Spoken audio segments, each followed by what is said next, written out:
Hola, muy buenas tardes ya a todos y a todas en este día, lunes 29 de marzo.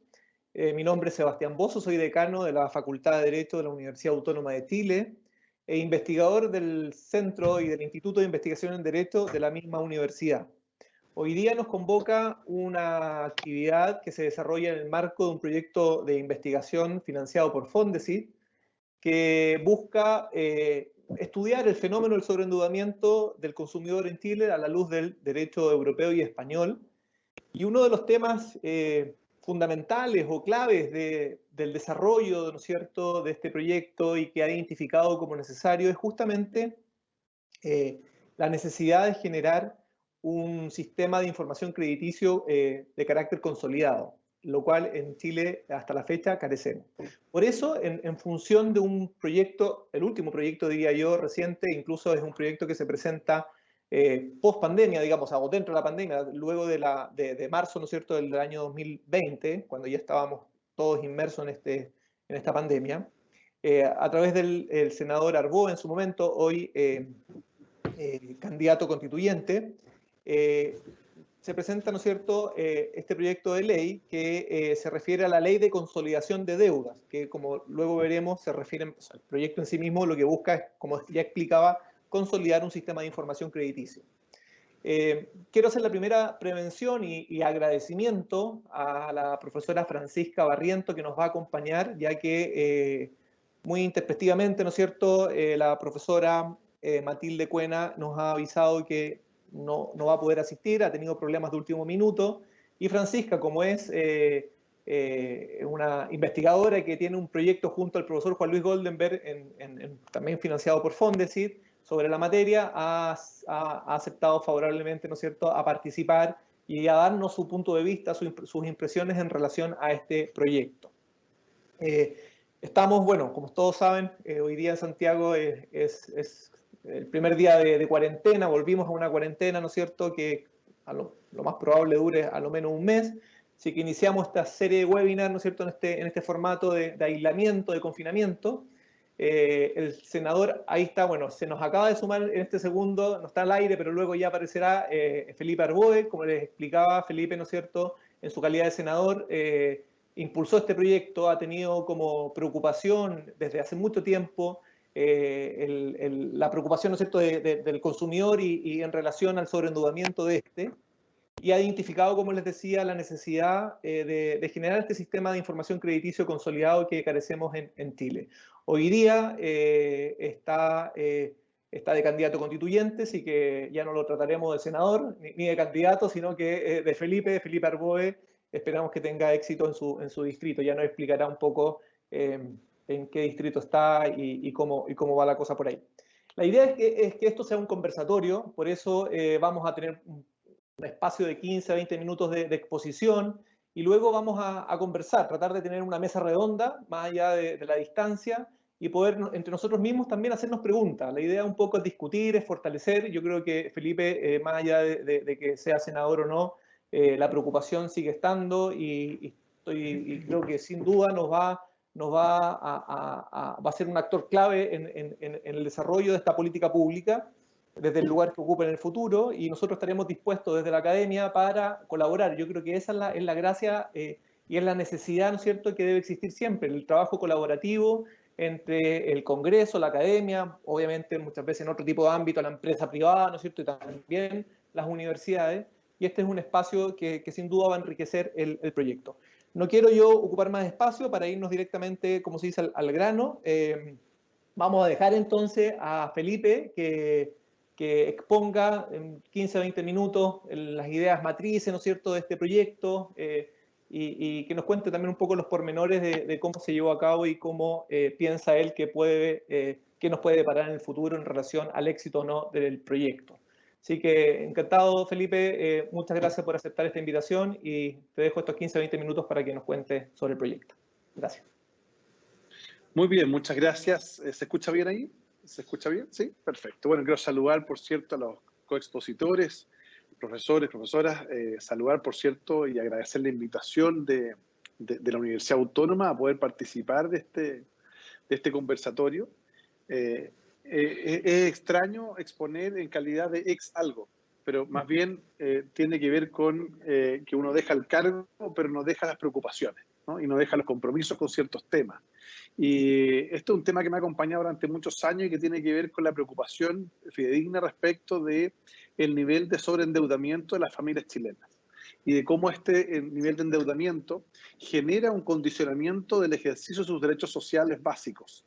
Recuerden ustedes que hacia el año 2011 logramos sacar adelante lo que se denominó la ley DICOM, que era la ley 20.575, que no buscó otra cosa sino aplicar lo que hoy día es muy conocido, pero en ese tiempo no lo era tanto, es el principio de finalidad del dato a los buró de crédito, a la información comercial. Es decir, que la información comercial fuera utilizada para los fines que fue recolectada, es decir, la evaluación de riesgo de crédito, y no como era hasta esos entonces, como condicionamiento laboral, condicionamiento educativo y un conjunto de otras situaciones que iban marginando, digamos, a el deudor o la deudora, digamos, en esos ámbitos.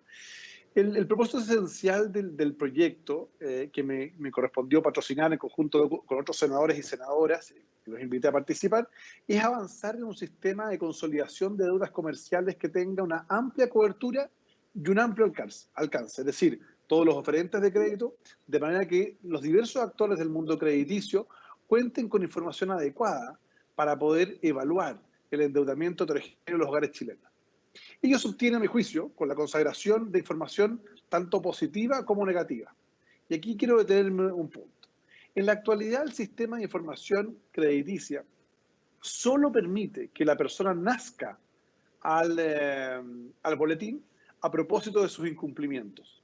Es decir, lo que tenemos hoy día en la práctica es que chilenas y chilenos que están endeudados solo nacen al sistema del boletín comercial en la medida que tengan algún tipo de incumplimiento. Y por tanto, quien saca la foto respecto de ese deudor, evidentemente, si hay un incumplimiento, va a tener una mala percepción de él, toda vez que va a conocer su nivel de endeudamiento, su nivel de incumplimientos, mas no va a saber su tasa o su nivel de cumplimientos a lo largo de su historia. Es por eso que es fundamental, a nuestro juicio, tener un sistema que permita ya no solo ver la foto negativa, sino la foto en negativo y positivo.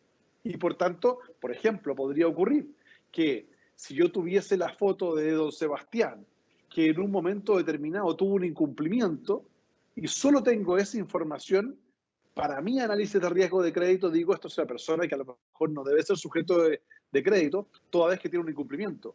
Pero si observo que don Sebastián, a lo largo de sus 20 o 30 años de historia crediticia, ha pagado todos sus créditos de manera oportuna y tiene un retraso, bueno, le digo, a ver, cuidado, aquí pudo haber habido alguna contingencia que más allá de su pago haya afectado su capacidad de lo mismo. En consecuencia, yo digo, es un buen pagador, pero aquí tuvo una contingencia. Es más, uno podría observar incluso la posibilidad o fijar como estándar que ese buró que informa, uno puede hacer un doble clic para saber si hay alguna contingencia. Por ejemplo, con la información que tenemos hoy día, dado los crecientes procesos de digitalización, por ejemplo, de inspección del trabajo, saber si esa persona fue despedida.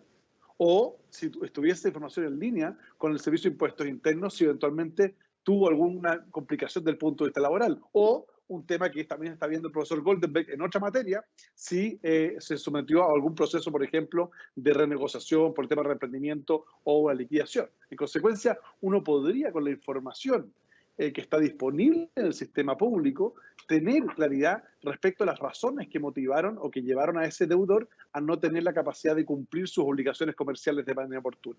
Por eso yo creo que es tan importante incorporar, digamos, y por eso la moción así lo considera, incorporar los elementos propios de la información positiva. Pensemos que hoy día, pongámosles algunos datos duros, que es muy importante para cualquier diagnóstico en esta materia. Pensemos que en Chile tenemos hoy día más de 5 millones de deudores bancarios, donde más del 16% de ellos tiene una carga financiera que supera el 50%, especialmente entre los 35 y los 45 años. Y el apalancamiento medio es de 3,66. Claramente no es posible hablar de una especie como de mercado sano, ¿no es cierto? Más aún, cuando el mismo tramo, 35-45 años, el apalancamiento llega a casi 8. Esto es la necesidad de 8 sueldos para saldar las deudas bancarias comprometidas. En consecuencia, tenemos un problema de sobreendeudamiento más allá de que de pronto algunas entidades señalan que desde el punto de vista comparado no es tan complejo. El problema que tenemos hoy día es que Chile no solo enfrenta una crisis desde el punto de vista sanitario, la pandemia, sino que a su vez también arrastramos una crisis anterior, que es la del estallido social. En consecuencia, la posibilidad de, para decirlo fácil, poner un fierro o un palo en las ruedas de la bicicleta y evitar el bicicleteo económico está generando hoy día una afectación grave, lo que se traduce en la práctica, en lo que hemos visto en el último tiempo. El profesor Goldenberg lo podrá resaltar, nos explicaba el superintendente de insolvencia en emprendimiento, que es el aumento de la quiebra o de las personas naturales, pero adicionalmente también lo que nos está ocurriendo, que es el aumento de las personas que están cayendo bajo la línea de pobreza. Y eso es un tremendo problema desde el punto de vista incluso de las ayudas requeridas por el Estado.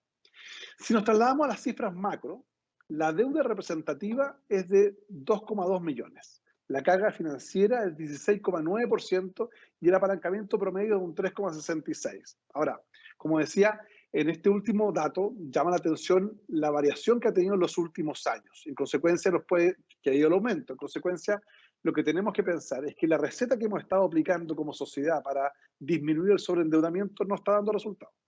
Eso es evidente, digamos. Tenemos un sobreendeudamiento que va creciendo. Ahora, quisiera reparar en algo que puede sonar minucioso, pero que finalmente, a mi juicio, ahí se juega el resultado al cual es posible aspirar con esta moción parlamentaria. No es entendible, y lo quiero plantear así como con mucho cariño y respeto, pero por ejemplo, que la CMF, y creo que es importante, al momento de hacer sus análisis, no incorpore la variable regional en todo Chile. Lo digo porque, por un ejemplo, para efectos de hacer análisis económicos, se requiere focalizar. Y luego, por ejemplo, el caso de la región de Ñuble no está hoy día incorporada.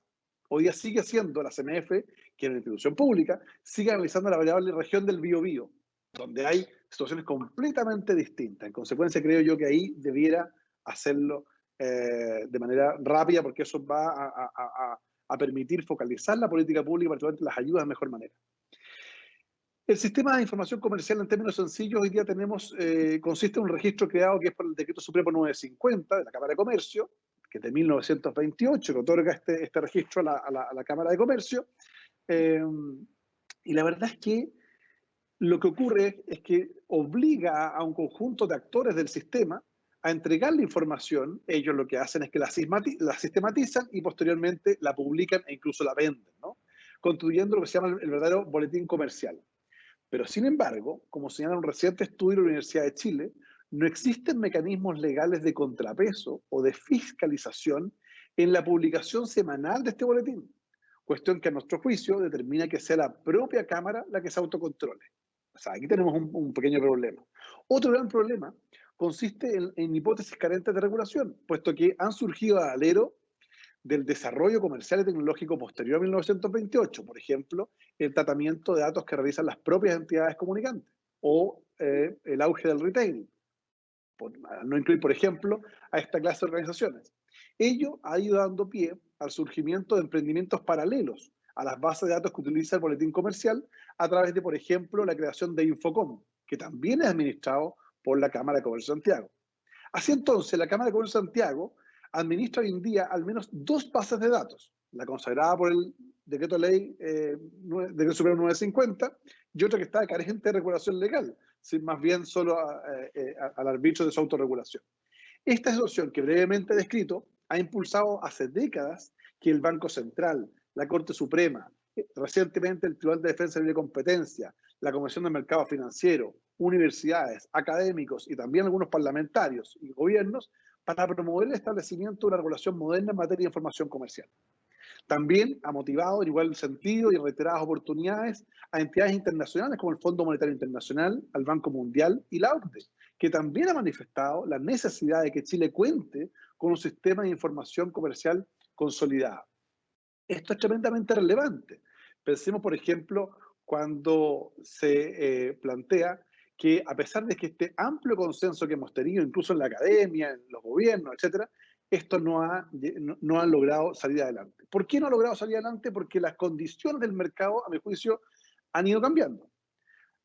La gran pelea entre el retail y la banca durante la década de los 90 y la primera década del 2000 probablemente fue la que condicionó al fracaso todos los proyectos de consolidación de deudas, porque se disputaban quién tenía la propiedad de la base de datos que habían creado.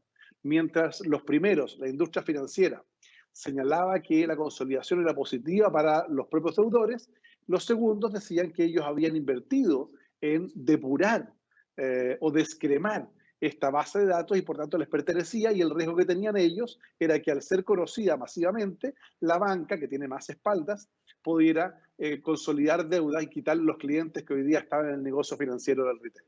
Ahora, dadas las actuales circunstancias, donde gran parte del retail se ha bancarizado, la verdad es que hoy día da un poquito lo mismo, digamos. En consecuencia, ese elemento que hizo fracasar los proyectos de consolidación de deuda anterior no está presente.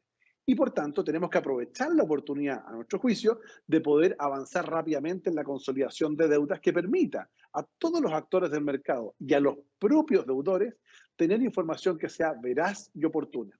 Y cuando digo veraz y oportuna, no es que sean conceptos abstractos, es que son conceptos fundamentales que, a mi juicio, incluso de no llevarlos adelante, afectarían derechos fundamentales.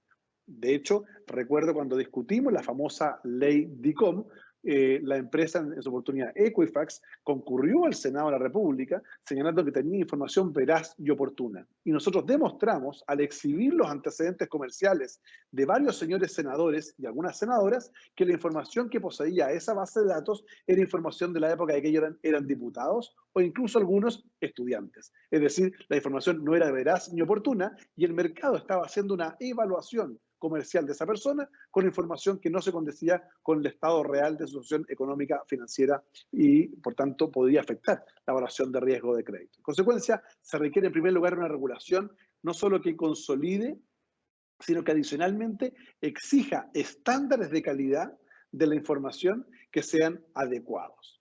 Luego, es importante señalar que la ley sobre protección de datos personales que actualmente se discute en el Congreso Nacional no incluye el capítulo tercero, el relativo a los datos económicos, financieros, bancarios o comerciales, justamente porque de lo contrario esa ley podría haber fracasado dadas las presiones que existen. No obstante lo anterior, la clave en esto va a ser la relación de la conciliación de deudas y particularmente la autoridad que quede a cargo de velar por la supervigilancia del cumplimiento de esta ley y adicionalmente de la capacidad de fiscalización de los estándares de calidad de la misma. Si uno observa a nivel internacional, la ley uruguaya 18.331, junto con autorizar el tratamiento en la ley de este tipo de información, establece la obligación de un tratamiento objetivo de la información. En consecuencia, exige estándares, al decir la palabra objetivo. Luego, cuando uno observa otras legislaciones comparadas, lo que corresponde es velar por un equilibrio entre dos derechos que deben modularse: el derecho a la información y el derecho a la protección de datos personales. Es decir, que esta información que va a disponer el mercado sea utilizada por los agentes del mercado para la evaluación de riesgo de crédito y no para otros fines distintos, que es lo que justamente se corrigió con la ley 20.575.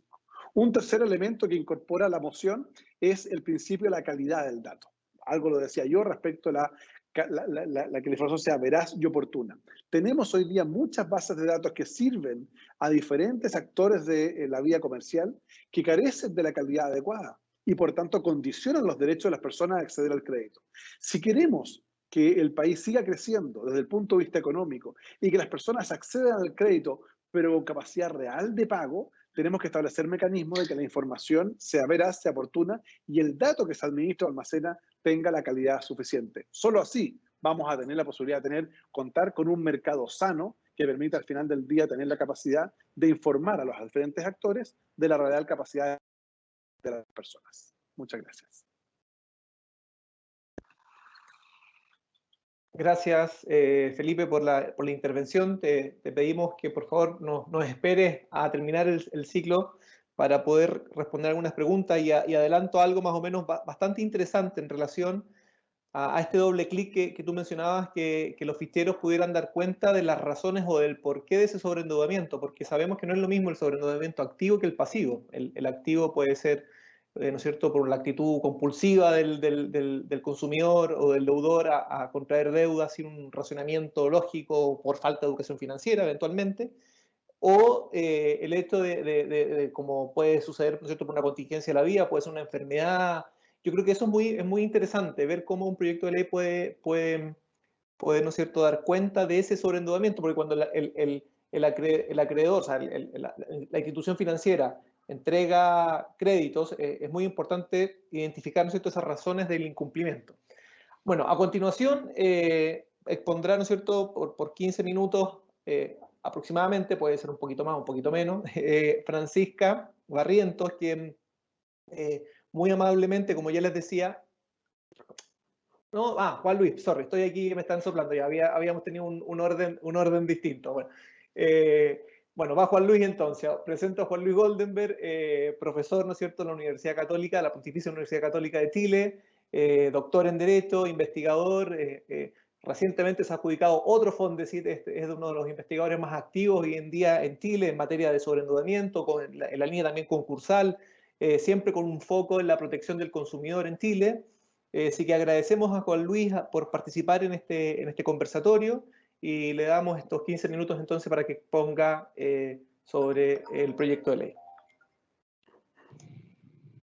Un millón de gracias, Sebastián, por tu intermedio a la universidad, a la Facultad de Derecho, principalmente porque creo que hay algo que decía al principio que es muy interesante y muy positivo para nosotros. Yo creo que quiero destacar que principalmente con la profesora Francisca Barrientos, con el profesor Sebastián Bozo, hemos hecho amplio esfuerzo durante los últimos años en el desarrollo de nuestros proyectos de investigación para relevar el problema del sobreendeudamiento en clave del derecho privado. ¿Por qué? Porque había investigaciones sobre sobreendeudamiento, principalmente en materia económica, pero costaba mucho encontrar información o discusiones que se dieran desde la lógica propia del derecho a protección del consumidor, del derecho civil en general, y sí se encontraban ciertas discusiones en el ámbito del derecho público, principalmente por medio de los sistemas de ayuda o subsidio estatales. Y creo que esa unión ha sido muy importante en lo que se refiere también a la tramitación legislativa, y dar cuenta y poder estudiar y ver cuáles son los efectos, los fundamentos de los distintos proyectos que se han ido presentando en los últimos años, que tratan de alguna manera de enfrentar el fenómeno del sobreendeudamiento de los consumidores. Ahora bien, quería compartir con ustedes una presentación, principalmente porque si no yo me pierdo y termino extendiendo un poco el discurso. Ahí, no, a ver, ahí. Si me pudiesen confirmar que se ve.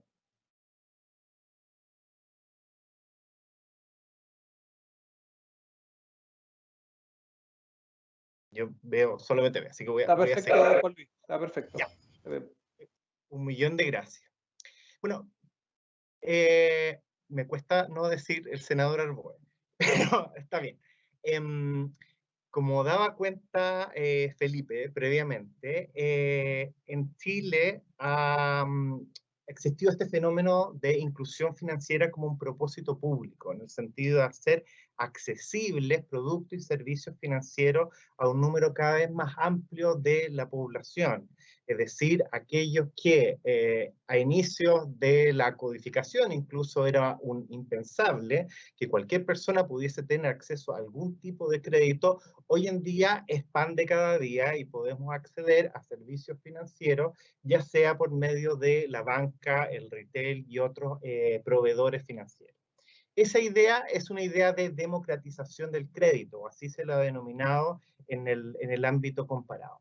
Pero si nosotros analizamos estas políticas públicas de inclusión financiera, no se satisfacen únicamente en permitir este acceso al crédito particularmente, sino que paralelamente incrementar los niveles de protección del consumidor financiero.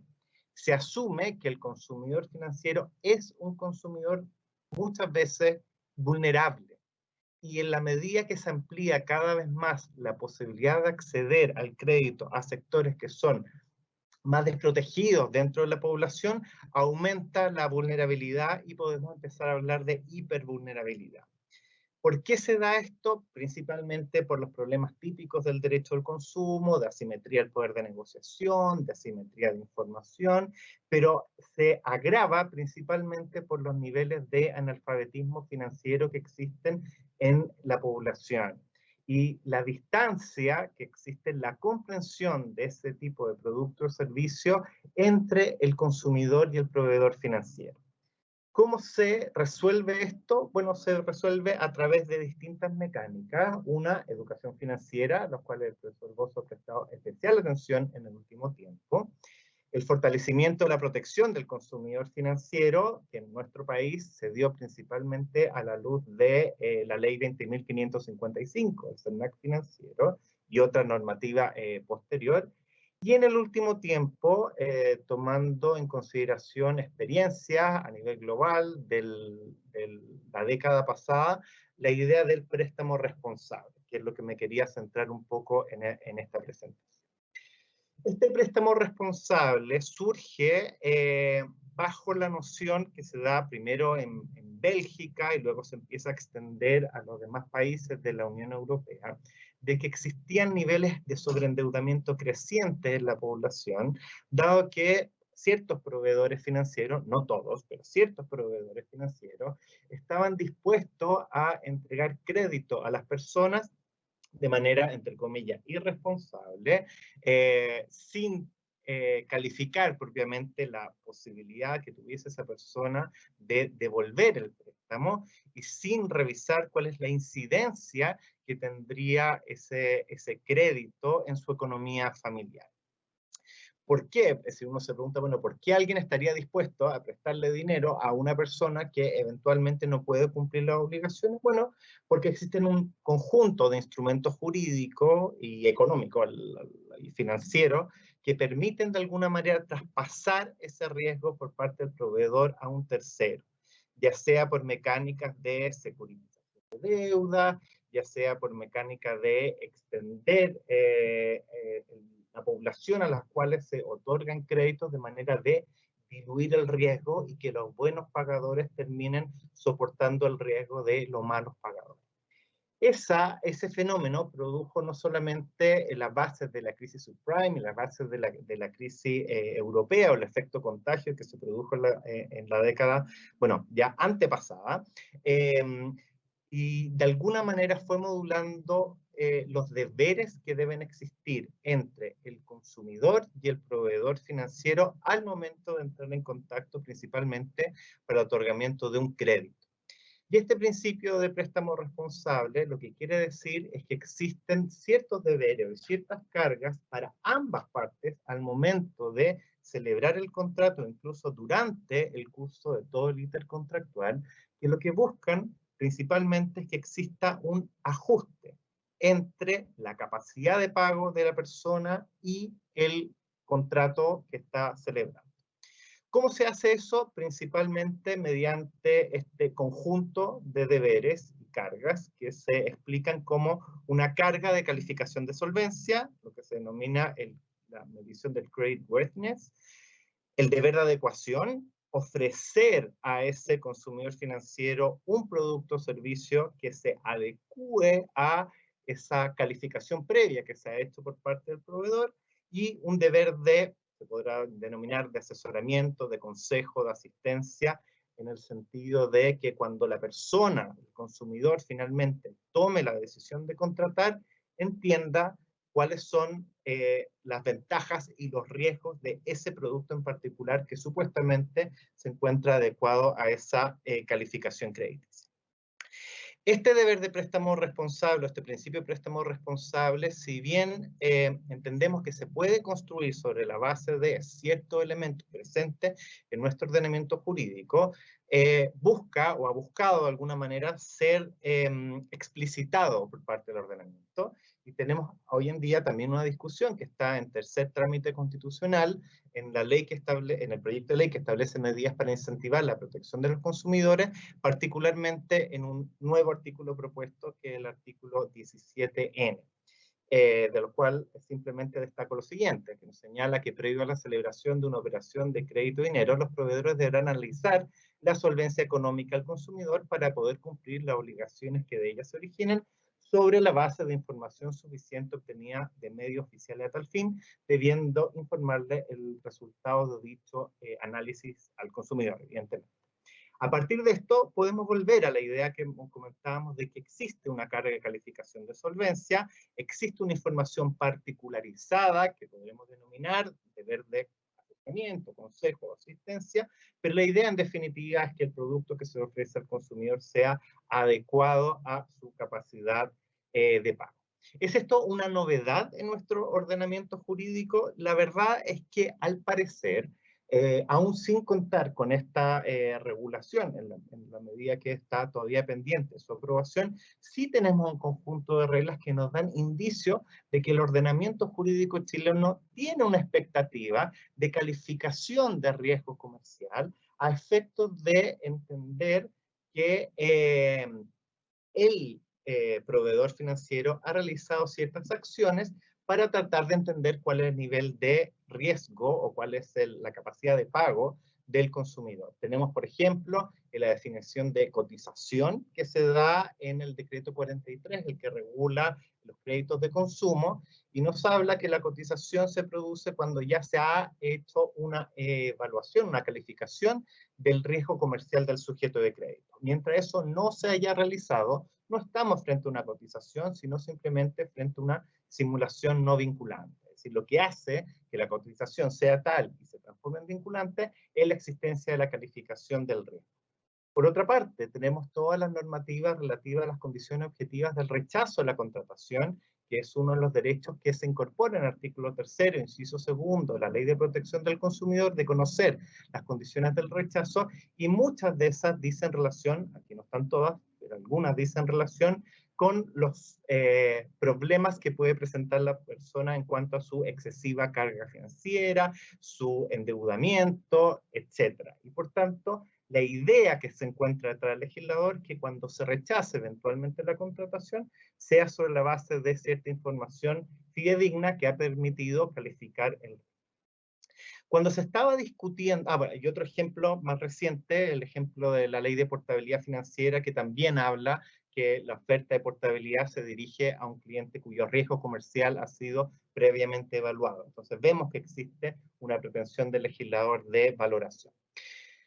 Cuando se estaba discutiendo el artículo 17N, hubo una participación especial por parte de la Comisión de Mercado, para el Mercado Financiero, indicando que se producía una cierta duplicidad porque existe una regulación a nivel, a lo menos bancario, respecto a la calificación de la capacidad de pago de los particulares. Esto se encuentra principalmente dispuesto en la Ley General de Banco, en el ámbito de las reglas de calificación de solvencia y estabilidad de la banca, es decir, reglas prudenciales, es decir, reglas cuyo objetivo es asegurar que los distintos proveedores financieros, particularmente los fiscalizados por la CMF, los bancos, las instituciones financieras, tengan suficiente solvencia para poder cumplir con sus obligaciones y perpetuar de alguna manera la actividad financiera. Pero ojo con esto, porque si bien es cierto que nuestra normativa prudencial incorpora reglas sobre calificación del riesgo, principalmente desarrollada en este capítulo 1-13 de la recopilación actualizada de normas de la CMF, es decir, la supervisión prudencial es una supervisión de gestión de riesgos de la actividad, que busca, como dice, la detección, el acotamiento, el reconocimiento oportuno del riesgo. Asume, por tanto, que la banca puede tomar riesgos, es decir, que eventualmente, si estamos dentro de una cierta política donde hay una cierta dilución del riesgo, podría eventualmente prestarle una cierta cantidad de dinero a una persona, la cual eventualmente podría no tener capacidad de pago. Y esto se da particularmente Porque si nos vamos a las reglas específicas, el capítulo B1 del Compendio de Normas Contables, nos señala que cuando se están haciendo estas provisiones por riesgo de crédito, el análisis individual solamente se hace respecto de la empresa de mayor tamaño. Pero cuando estamos hablando de crédito al consumo o crédito para los pymes, la normativa permite un análisis colectivo, es decir, que no se analice particularmente la situación de cada uno de los eventuales sujetos de crédito, sino que se haga una valoración de un segmento de la población conforme a estadísticas y resultados históricos. Juan Luis, 3 minutos. Sí. ¿Qué significa esto? De que no hay necesariamente una valoración, una calificación del riesgo pensando, poniendo en el centro al consumidor, sino que poniendo en el centro la estabilidad financiera. ¿Existen otros acercamientos? Sí, también otra modalidad de supervisión que tiene la entidad fiscalizadora es la fiscalización por medio de conductas de mercado, las reglas de conducta de mercado, cosa que ha sido bastante difusa, pero la CMF ha adoptado una nueva orgánica que reconoce el valor de la conducta de mercado, es decir, cifrar la estabilidad del sistema financiero, no solamente en esta calificación de la solvencia, sino en la forma en que se lleva a cabo la actividad. Y eso busca de que los clientes, en este punto en particular, sean protegidos de estas prácticas de negocio injustas sobre la base de información clara y relevante. Es decir, también a través de la regla de conducta de mercado se busca de alguna manera el trato justo, como se indica, del consumidor, de manera de ofrecerle productos que sean ajustados o adecuados a su realidad. ¿Qué significa esto? Que también a partir de esa regulación de agencia, por medio de la agencia regulatoria, se logra que por medio de unas normativas que son de derecho público, es decir, de fiscalización, se dé cuenta el cumplimiento de ciertos estándares contractuales. Es decir, si se incumple el trato justo, que podríamos derivar de la buena fe, al cliente no solamente existe una reacción por parte de, en este caso, la CMF, sino también una reacción por parte del derecho privado. Pueden coexistir perfectamente ambos tipos de normas. Ahora bien, este principio de préstamo responsable supone que el proveedor puede acceder a información. Y en nuestro ordenamiento jurídico, nos comentaban previamente, existen estos modelos de obtención de información. Este decreto muy antiguo, en 1928, con ciertas correcciones, la normativa de la Ley General de Bancos, que se ha sometido a un proceso de consulta para ajustar ciertos puntos la semana pasada, y la regulación de la Ley de Protección de Datos Personales. Si nosotros observamos, para no repetir, cuáles son las características del modelo vigente, es el énfasis en fichero negativo, es decir, solamente la información de morosidad en cumplimiento. La idea de que no es una información completa, es decir, podemos observar que existen múltiples tipos de obligaciones que no llegan al registro y por tanto no son tratadas. Esta idea del choque entre lo que es por una parte el derecho a la información y la protección de los datos, y un énfasis muy importante en lo que es la autorregulación. Y por último, si vemos el proyecto de ley, claro, tiene ciertas novedades. Incluye este fichero positivo, es decir, también da cuenta de las obligaciones cumplidas los últimos 5 años, el estado actual de cumplimiento. Efectivamente, esto se ha facilitado producto de la bancarización de las tarjetas no bancarias. Propone un sistema de credit scoring, es decir, de que el boletín comercial debería elaborar un sistema de puntaje, es decir, su puntaje dentro de una escala de, no sé, de 1 a 10, de 1 a 1000, es tanto y por tanto permite encontrar o entender o facilitar la comprensión de esa información. La información no es completa todavía, existen todavía o se proponen múltiples situaciones de información que no es otorgada al registro. Se hace énfasis o se pone énfasis en el principio de finalidad y el origen de los datos, esta idea de la veracidad del dato, y por último se establece este sistema de compliance, principalmente creando la figura del delegado de protección de datos. Solamente para concluir, me parece de que, claro, en la medida que tratamos de avanzar en la protección del consumidor, en la medida que tratamos de asegurar que los productos que lleguen al consumidor se ajusten a esa capacidad de pago, es evidente que se necesita un sistema de información crediticia mucho más robusto. Si no, es un imposible. El propio principio de protección de préstamo responsable supone una calificación de deuda sobre base cierta. Si no, ningún propósito de protección de ese tipo puede llegar a buen puerto. Eso, Sebastián. Muchísimas gracias. Gracias a ti. Gracias a ti, Juan Luis, por tu exposición. Les recuerdo que hay una sección para hacer preguntas. Ya tenemos varias preguntas formuladas, así que le digo a los panelistas que las lean, porque algunas podrán ser respondidas por ustedes, y que para que pongan atención ahí donde pone un signo de interrogación arriba, pueden ver las preguntas. Ahora sí, Francisca Barriento, doctora en Derecho, abogada de la Universidad de los Andes y doctora en Derecho por la Universidad de los Andes. Ex subdirectora del CERNAC y hoy día académica e investigadora, ¿no es cierto?, de la Universidad Alberto Hurtado. Para nosotros es un agrado tenerla hoy día con nosotros, y sobre todo cuando uno hace invitaciones tan intempestivas de un día para otro, como ya les adelanté, la profesora Cuena Casas, que no ha podido estar hoy día exponiendo. Por lo tanto, Francisca amablemente aceptó a último minuto sumarse a este conversatorio. Así que te agradecemos, Francisca. Tienes 10-15 minutos, lo que tú quieras, para exponer. Y también les recuerdo a los expositores que si ustedes tienen preguntas que hacerles a los otros expositores, bienvenido. La idea es que si se puede generar una conversación en torno a las presentaciones, fenomenal. Esa es la idea, el espíritu de esta actividad. Así que nada, Francisca, adelante.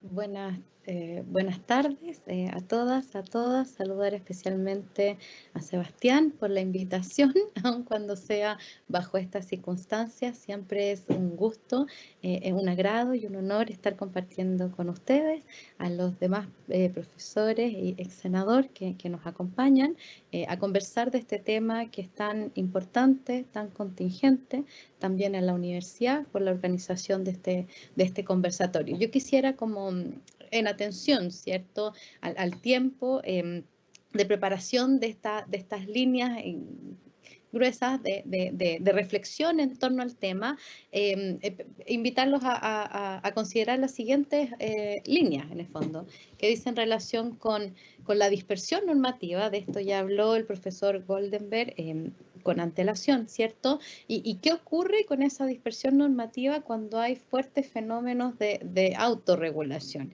Y preguntarnos si en definitiva estamos o no frente a una desregulación que justifica aún más, ¿cierto? Y desde ese punto de vista yo comienzo celebrando esta moción, esta iniciativa legal de un tema, como decía con anterioridad, muy importante, muy contingente y que puede analizarse desde varias perspectivas, ¿no? Luego de eso, también se dijo algo sobre este tema con antelación, ¿cierto? Más allá del contenido mismo de la reforma que se supone, ¿quién va a ser el órgano que va a procurar que esta normativa sea jurídicamente exigible, ¿no? En término extranjero que conocemos como enforcement, ¿no? Y ahí la discusión está respecto del rol, ¿cierto?, que tiene este modelo de compliance que se está legalizando, con todo lo que ello implica, ¿no? Porque compliance también se conceptualiza como un fenómeno que más bien adscribe a reglas, a directrices, ¿cierto?, que están más allá de las normas que para estos efectos operan como una base, un mínimo legal. Y luego la discusión en torno, y lo aprovecho de conectar con otra reforma que se discute en el Congreso, conocida como Proconsumidor, en torno a si el tema de la privacidad, a falta, ¿cierto?, de un movimiento legislativo respecto a la gran reforma tan anhelada, ¿cierto?, que moderniza las reglas respecto del tratamiento de datos personales, ¿quién o cuál debería ser el órgano que en el intertanto de alguna manera vele por el cumplimiento de esto, ¿no?, y fiscalice, etcétera, etcétera? Luego, las reglas relacionadas con la privacidad. Este fenómeno se puede observar desde ese punto de vista, ¿no? Del punto de vista de la política pública, la privacidad, y por último, ¿cierto?, con lo que dice relación con el sobreendeudamiento, asumiendo desde ese punto de vista privatista, ¿no?, la visión de consumo. Entonces, claro, desde el punto de vista de la dispersión normativa que existe, ya se ha reseñado con anterioridad todas las normas reglamentarias y los principios y bases legales. Por lo tanto, yo quisiera al menos plantear lo siguiente, ¿no? Que estamos frente a normas que sabido por todos es que no tienen una exigibilidad o una eficiencia y eficacia, como se dice, ¿no?, que hoy en día justifique, ¿cierto?, que se mantengan de ese modo. Más bien todo lo contrario, existen movimientos legislativos consolidados y respecto a esta tan anhelada, ¿cierto?, reforma y modernización de lo que entendemos por privacidad, por datos personales, por los derechos ARCOP o siguen las siglas en torno a eso, fiscalizaciones, principios de cumplimiento, etcétera, etcétera. Por eso es que la legislación hoy en día proyecta una serie de principios, simplemente repaso, ¿no? El principio de transparencia, que es muy importante no solo para efectos de la privacidad, sino que también desde esa mirada unida, ¿no?, que conversa la privacidad con las normas de protección al consumidor y el principio de finalidad que también se hizo alusión con anterioridad. Así, si es que tenemos una regulación solo en base a principios, el fenómeno de autorregulación no es suficiente, ¿no? Desde ese punto de vista, ¿no? O sea, una carencia legislativa que se intenta completar a través de fenómenos de autorregulación, al menos así, desde esa mirada, no resulta suficiente para normar, ¿cierto?, validar y legitimar todo lo que dice relación con esta forma que funcionan, ¿cierto?, los sistemas de información y de ahí entonces celebrar la propuesta que viene, ¿cierto?, antecedida por una serie de propuestas, y este es un tema de larga data en lo que refiere a la consolidación de deuda, la forma en que tiene que tener la información crediticia de los deudores, esta idea de incorporar aspectos más bien positivos en el cumplimiento del crédito y no solo centrarse en los aspectos de morosidad en general, conocidos como el ámbito de lo negativo, ¿no? Bien. Así, ya decía, ¿no?, que se justifica entonces precisamente una modificación legal en ese sistema. Yo quería mostrarle, porque a propósito del tan famoso DICOM, uno que me pidieron a mí como, suele decir, ¿no?, avalista, codeudora, solidaria, ¿cierto?, de las obligaciones del contrato de arriendo de mi hermana. De mi hermana me pidieron un DICOM Platinum. Debería haber borrado mi edad, no la borré, pero sí borré el indicador de riesgo, que capaz que sea más transparente de lo que yo quiero transparentar mi edad. ¡Qué horror! Pero esto es lo que se ve, ¿cierto? Esto es lo que se ve. Y lo podemos analizar desde la perspectiva de la transparencia, o sea, del acceso a la información como consumidor y de la privacidad, ¿cierto? ¿Qué tipo de datos se recogen y la pertinencia de estos datos para hacer esa calificación?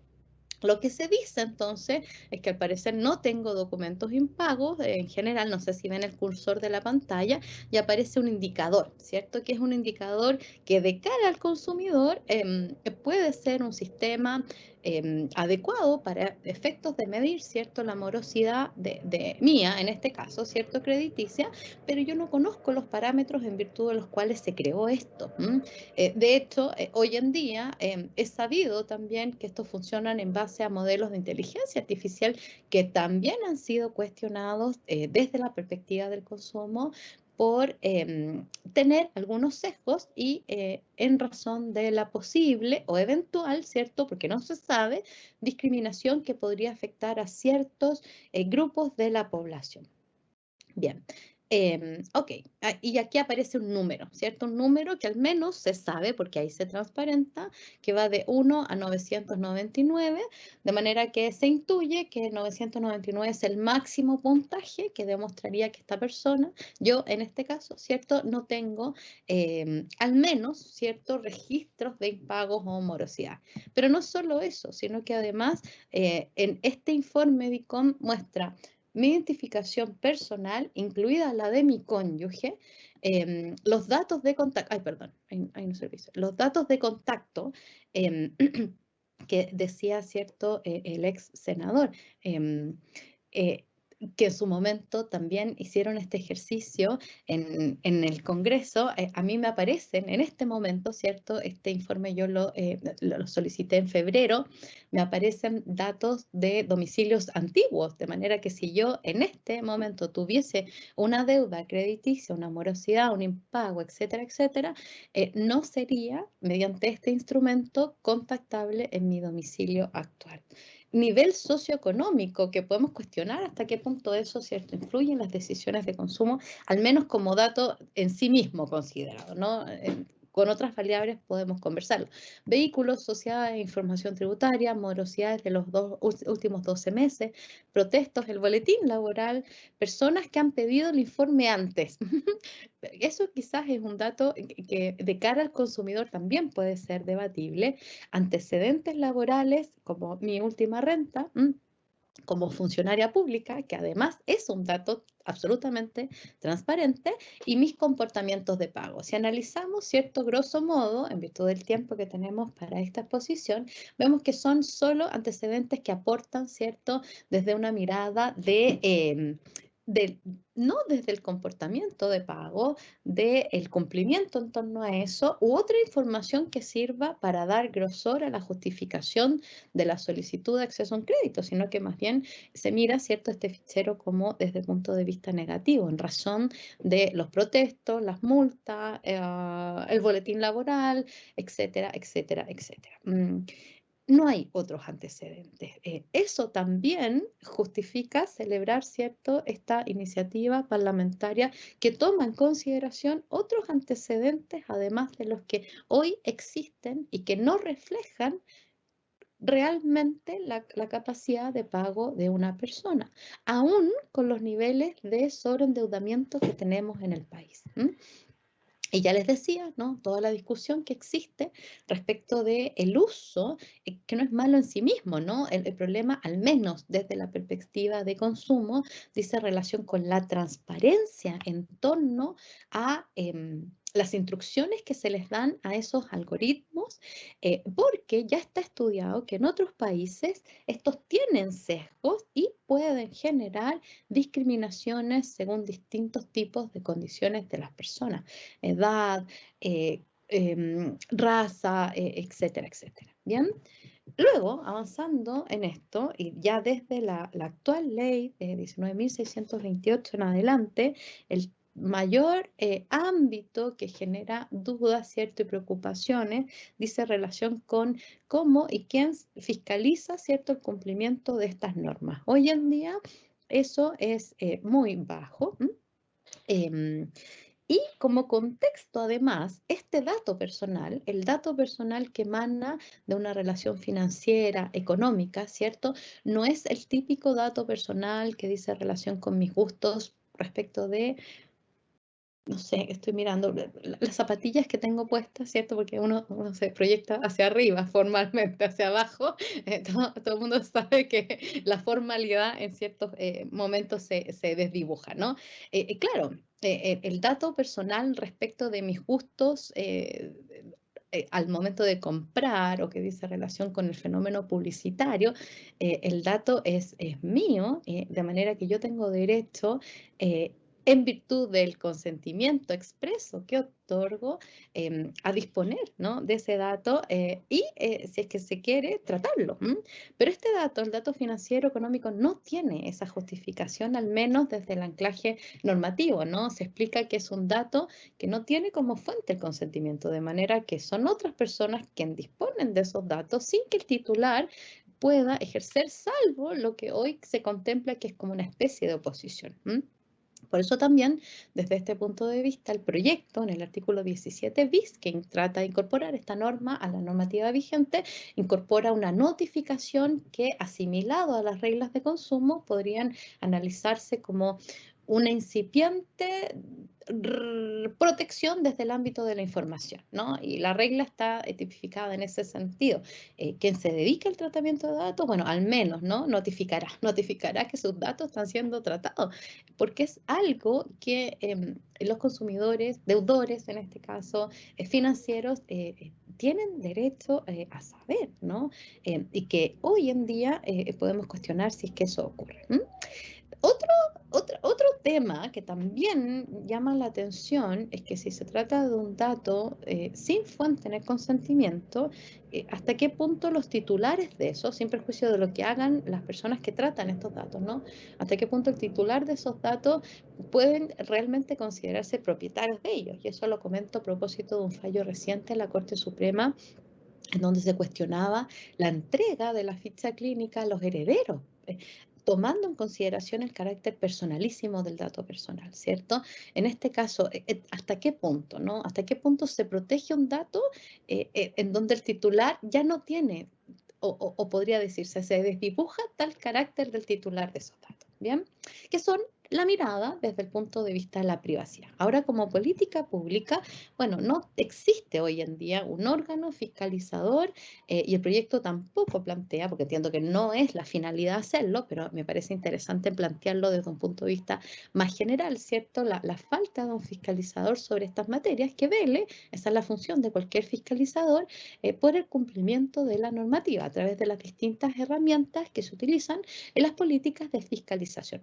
Podría ser uno o, como se planteaba con anterioridad, al menos lo que se está discutiendo en el proyecto llamado Proconsumidor, que está en segundo trámite constitucional, podría pensarse en una solución, digamos, intermedia, ¿no? Que a la espera de un órgano fiscalizador propio en materia de privacidad se le otorgue, por ejemplo, al Servicio Nacional del Consumidor alguna atribución relacionada con esta, siempre pensando en el ámbito del consumo.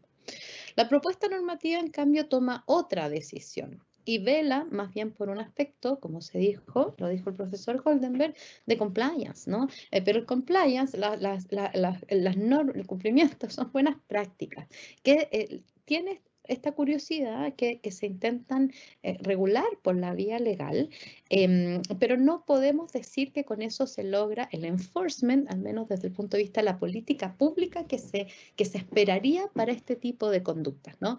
Es un buen instrumento que cuando existe, como dice la propuesta normativa, concientización a través de códigos de conductas, una real cultura, ¿no? De la empresa en torno a esto, funciona, pero ahí hay un trabajo de largo aliento respecto a la importancia de este tipo de materias, ¿no? Con ciertos principios que sí están reconocidos en la propuesta, uno de ellos, por cierto, la independencia, pero surge esta duda, ¿no? ¿Cómo se va a coordinar este oficial de cumplimiento de materializarse este proyecto de ley como una ley con entes públicos, ¿no? Allí la regla dice actuar como punto de contacto o generar o formular consultas previas. Ahora bien, hemos visto como... Francisca, 2 minutos. Sí, súper, gracias. La perspectiva de privacidad, de política pública y para finalizar muy rápido la perspectiva de consumo. El consumidor que intenta solicitar un crédito tiene deberes de información, ¿cierto? Y eso es llenar una plantilla con sus activos, sus pasivos, etcétera, que se materializa también en un derecho a la información. Y aquí quien más ha estudiado este tema es, de nuevo, el profesor Goldenberg, que incluso segmenta, ¿cierto?, distintos tipos de vulnerabilidad o hipervulnerabilidad en atención a la precariedad económica. Avanzando un poco más, también tenemos que considerar las políticas de riesgo de la empresa, que según tengo entendido son distintas según cada empresa que presta dinero y compiten, ¿no? Y como lo ven, una especie de la base del negocio en virtud del cual ellos comprometen a través de un riesgo a entregar ese dinero precisamente por el estudio que hacen de esa persona proyectando su riesgo para que se pague el crédito solicitado.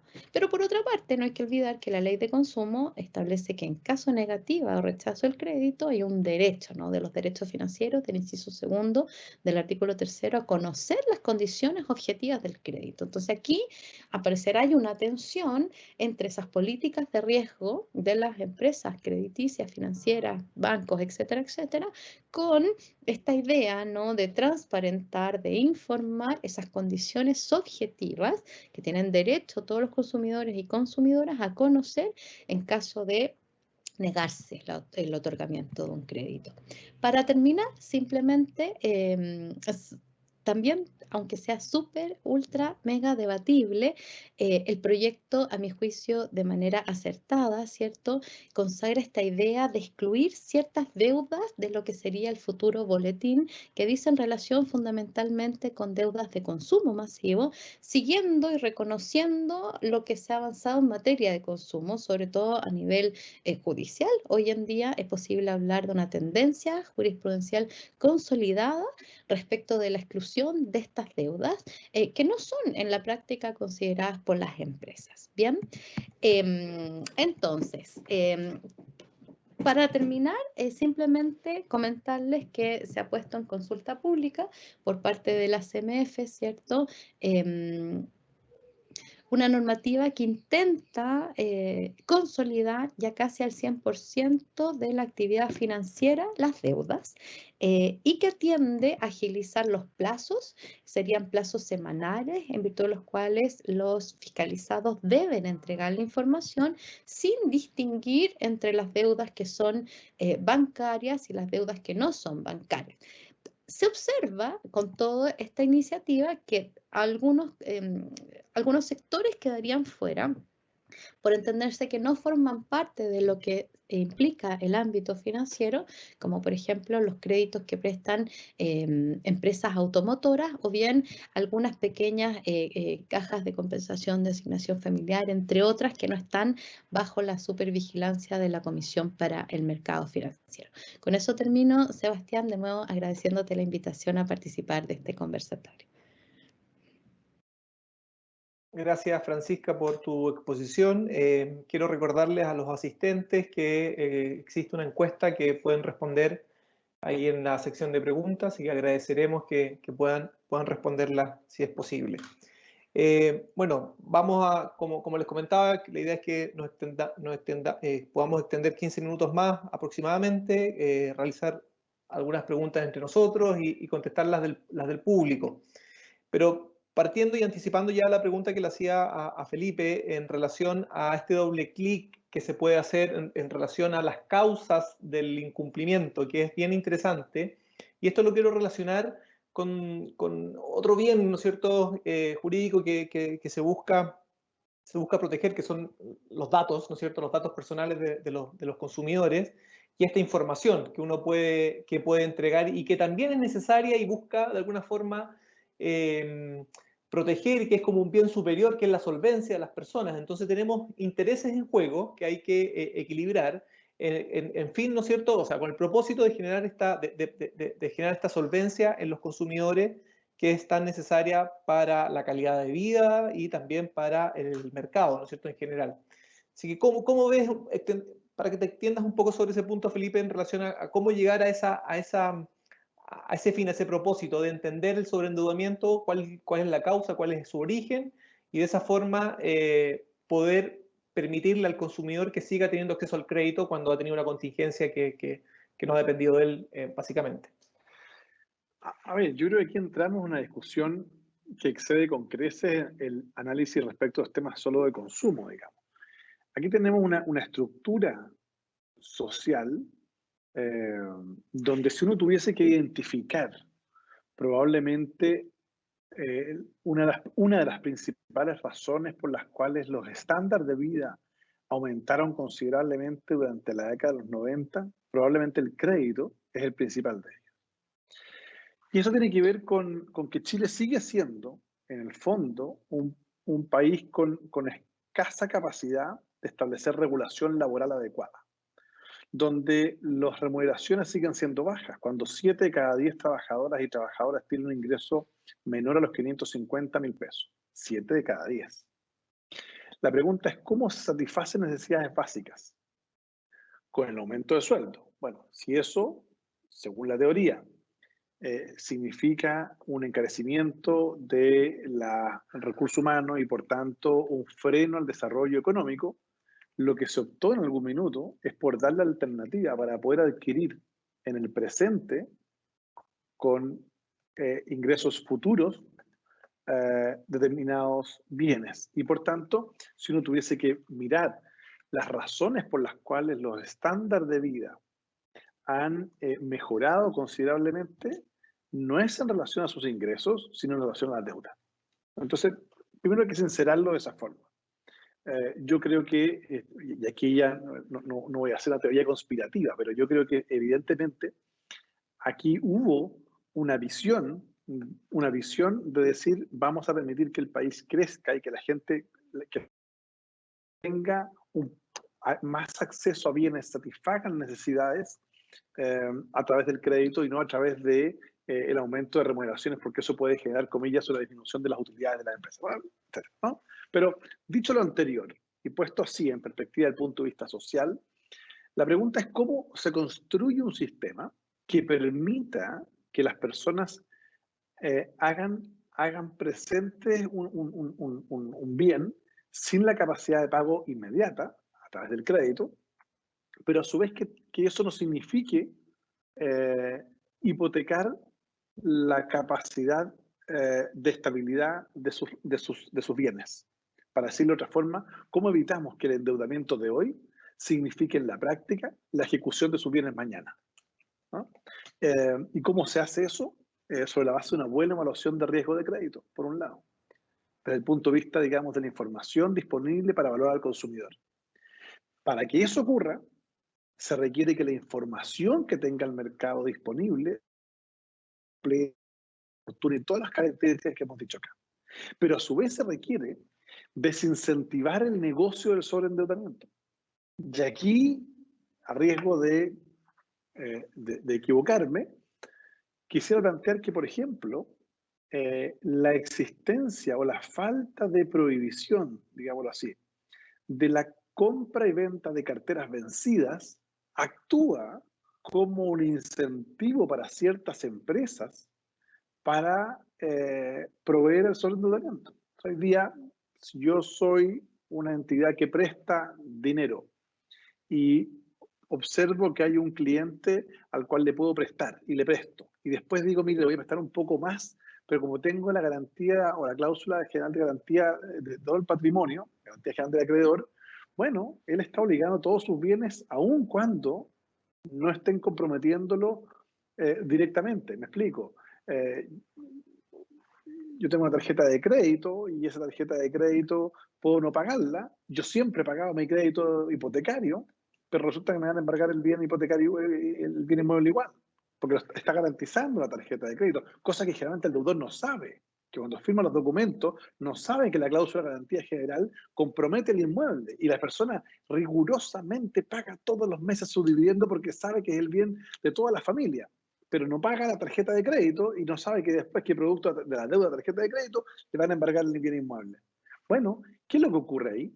Ahí se produce una situación bien compleja, porque esa entidad que ha otorgado el crédito, probablemente a sabiendas, me refiero al crédito de la tarjeta de crédito, a sabiendas que esa persona no iba a poder pagar por el nivel de ingresos que tenía, bueno, resulta que después pasa esto a cartera vencida, incobrable, digamos, ¿no? Vende esa cartera eventualmente, o lo que puede hacer es que se hace del bien inmueble.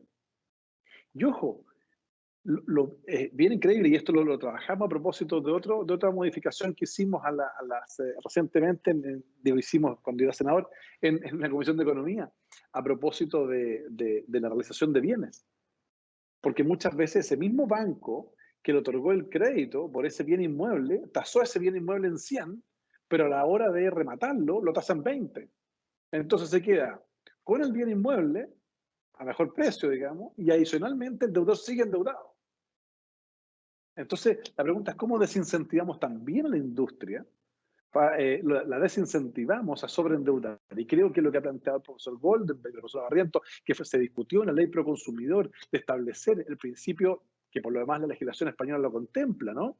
Que es la del endeudamiento responsable, mirado de la perspectiva del acreedor o del oferente del crédito, me parece que va a ser va a tener un impacto relevante y eso me parece positivo. Yo creo que conjugar estos dos elementos son relevantes. Por un lado, la buena información disponible para evaluar de buena forma al deudor, pero por otro lado, no poner toda la responsabilidad en el deudor, sino también en quien le ofrece el crédito para que sea efectivamente responsable, desincentivando, como digo, la posibilidad de sobreendeudamiento de sus clientes. Sí, muy interesante, Felipe, lo que expones. Y de hecho, si uno se remonta a la crisis de subprime, de la crisis del 2008, los paquetes que se vendían desde Estados Unidos a Europa, ¿no es cierto?, donde iban estas hipotecas basura, era justamente eso. O sea, eran de alguna manera carteras vencidas o aún no vencidas, pero que se sabía que no se iban a poder cobrar y el problema en concreto ahí era la falta de información. O sea, no se sabía lo que los bancos compraban a otros bancos y eso produjo que la crisis, ¿no es cierto?, se expandiera a nivel global. Entonces, la información sabemos que es relevante y que es clave para tomar decisiones. Y en ese sentido, los consumidores se benefician. Y aquí yo siempre, bueno, tengo discusiones con los profesores que se dedican a la protección de datos, porque el equilibrio es muy difícil de lograr, porque la información que entrega el consumidor muchas veces es deseable que la entregue para su propio beneficio, pero a su vez esa información puede ser utilizada en su contra y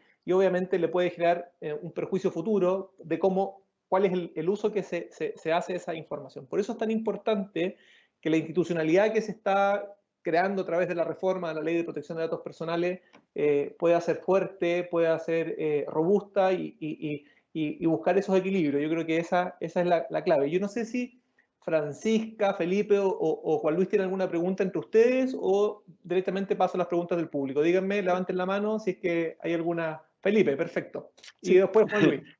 No, yo solo un comentario a lo que estabas diciendo recién, Sebastián, en el sentido de que Europa resolvió este tema de el equilibrio entre protección de datos y derecho del consumidor, o en este caso, lo que estamos hablando. ¿Por qué? Porque creo que la aplicación de los principios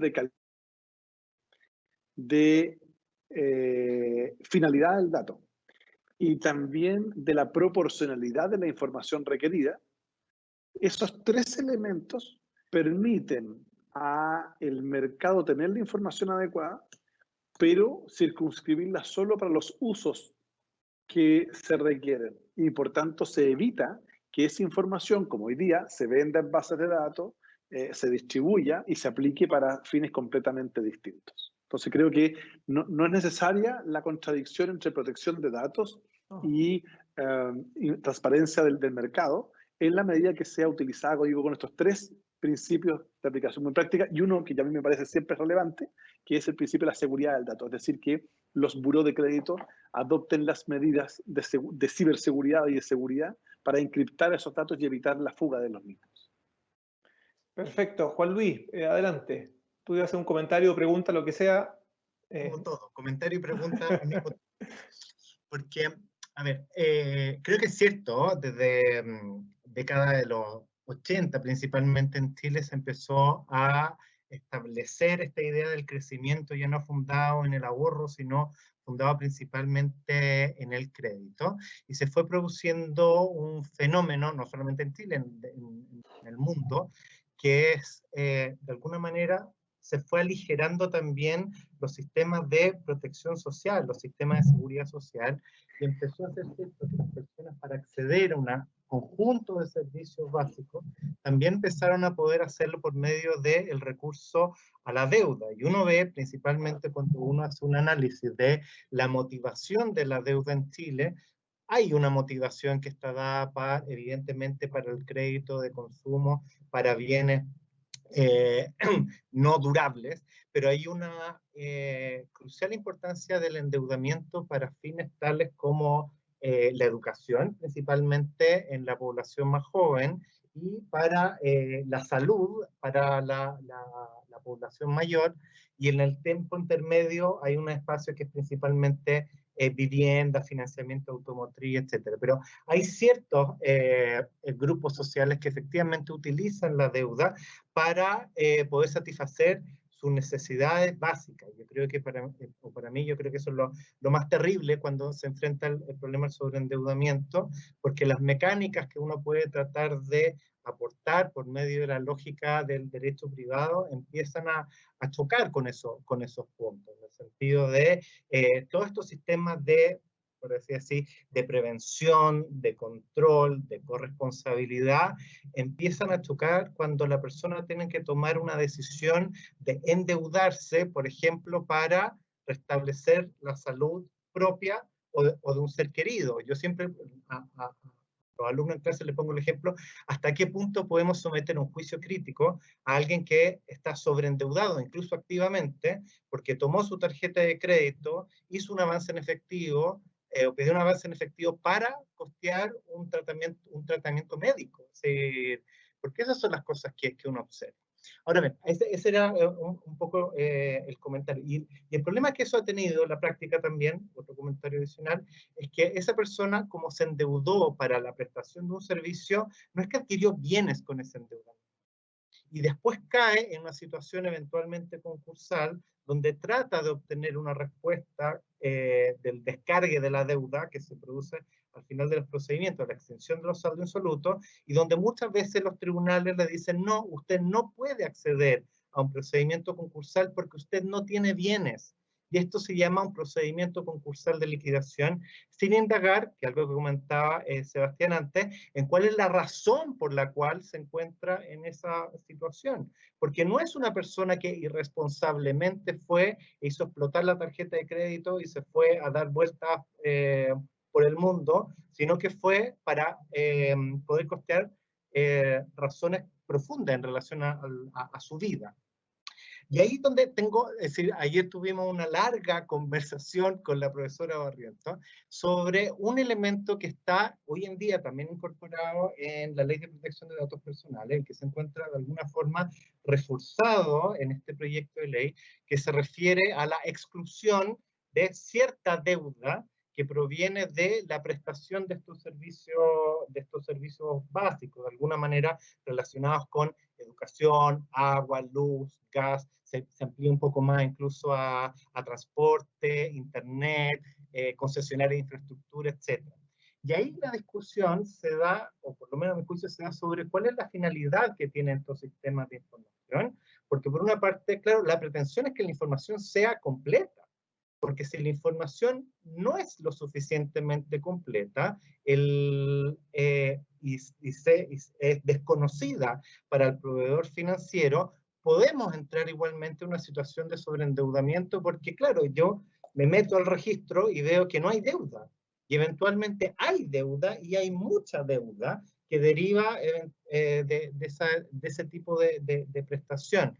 Entonces, ahí es donde uno un poquito, por una parte, mira, bueno, cuál es el nivel de protección que le damos a este consumidor respecto a cierta información de cierta deuda que tuvo que obtener para la satisfacción de esas necesidades básicas, y por otra parte, de qué manera puede resolverse adecuadamente un sistema de información crediticio que avanza hacia un sistema más completo, principalmente con la incorporación del fichero positivo. Yo creo que el equilibrio es muy difícil. Es decir, si me pregunta qué es lo que pienso yo creo que el camino debería ser hacer la información más completa posible, pero con una característica, que todo esto se transforme en un número que no me permita discriminar sobre la base de la existencia de esa deuda. Es decir, oiga, este señor, ¿cómo estará de mal? Porque está incumpliendo la cuenta del agua, por decir así, y de manera invisibilizar la composición de la deuda,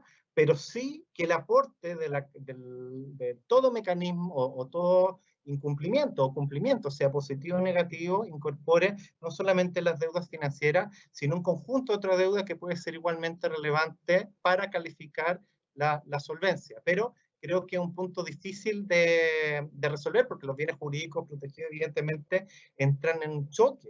Y aquí, tanto la ley vigente como el proyecto de ley creo que toman una decisión, y una decisión que es tutelar de alguna manera a este consumidor, pero genera dudas sobre el funcionamiento del sistema de información crediticia. Gracias Juan Luis.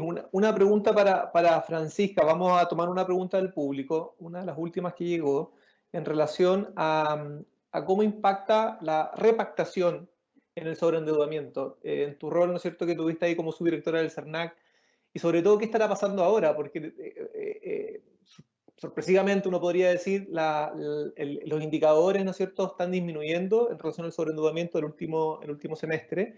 Pero sospechoso pues, que esto esté sucediendo en un escenario tan de crisis. Bueno, algunos dicen el 10%, el segundo 10% en relación al retiro, pero ¿habrá alguna cifra oculta en relación a la repactación? ¿Y qué podrá suceder, ¿no es cierto?, una vez saliendo de la pandemia en relación a que bueno, se transparente, ¿no es cierto?, esta cifra y la repactación, en el fondo, si bien se logró en un momento, pero no permite al consumidor financiero cumplir esas obligaciones repactadas.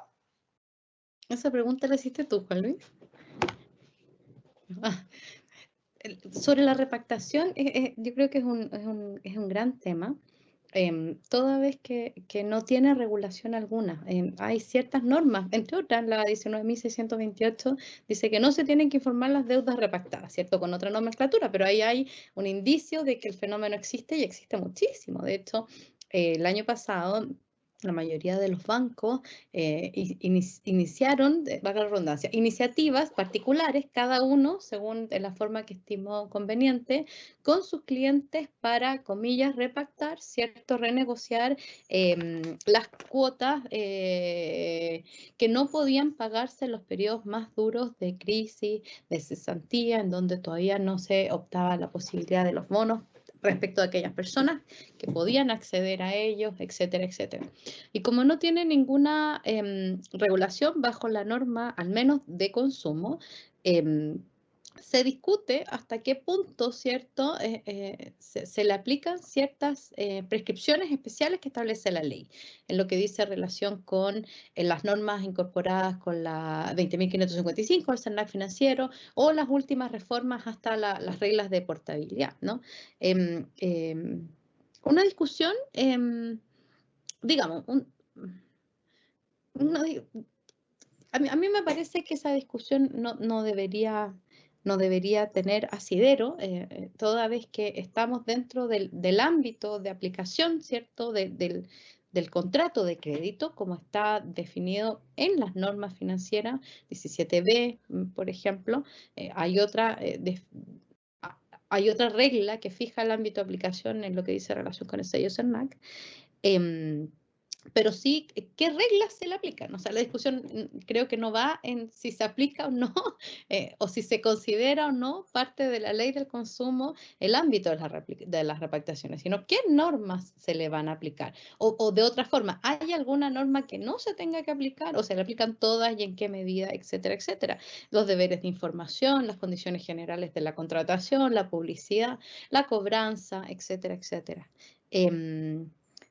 Datos sobre eso, yo creo que al menos en lo que dice relación con el ámbito de consumo son escasos. De pronto, si la persona que formula la pregunta, que yo pensé que era Juan Luis, pero no era Juan Luis, está buscando datos, los podría buscar en la Comisión para el Mercado Financiero, porque ahí sí existieron provisiones especiales respecto de eso el año pasado, donde se tomaron medidas que intentaron de alguna forma como provisionar esta situación, al menos desde el punto de vista de los bancos. El Servicio Nacional de Consumidor en esta materia dictó una circular interpretativa sobre la interpretación que a su juicio merecen las reglas de formación del consentimiento, que desde ese punto de vista sería una oferta aceptada de renegociación, ¿cierto?, como un nuevo contrato, en materia electrónica. Y fijó ciertas directrices especiales que tuvo muy buena acogida y que se aplicaron. Y las preguntas que surgían en torno a eso decían relación con si es que se le aplicaba, por ejemplo, o se podía aplicar, ¿cierto? Yo creo que ahí hay que repensar un poco más a los contratos, a los mutuos hipotecarios, ¿no? Porque tiene ciertas formalidades ad solemnitatem que hacen difícil, ¿cierto?, la aplicación de estas reglas, al menos de firma digital, de no comparecencia de las partes. ¿Cómo se podría hacer, no? Con un mandato para que la persona que tiene, que está contagiado, que tiene alto riesgo de contagio, no acuda a la notaría a firmar, etcétera, etcétera. Pero ahí lo que se hace es simplemente reforzar, ¿cierto?, la idea de deberes especiales de información, tratando de analogar lo electrónico a lo presencial, reforzar la idea de la aceptación válida, ¿cierto? Y la confirmación que se tiene que dar con posterioridad, siguiendo la regla legal que así lo establece, y distintas opciones para certificar o validar esas firmas digitales, que van desde el clic, el mail, hasta ya instrumentos más sofisticados de autenticación, ¿cómo es? ¿Cómo es? De firma digital. Y algunas reglas especiales que le dan una bajada, ¿cierto?, a los mandatos, a los conocidos como mandatos en blanco, que se formalizaron con la 20.555. Eso. Gracias, Francisca. Nadie se atrevió a abrir los micrófonos a decir cómo se decía la palabra, así que damos Todavía estoy pensando cómo se dice. Oye, hay dos autenticación. alternativas. Hay dos Sí. alternativas. En la autenticación o en la autentificación. Eso yo voy a buscar. Pero en el derecho informático se usa la primera. Perfecto.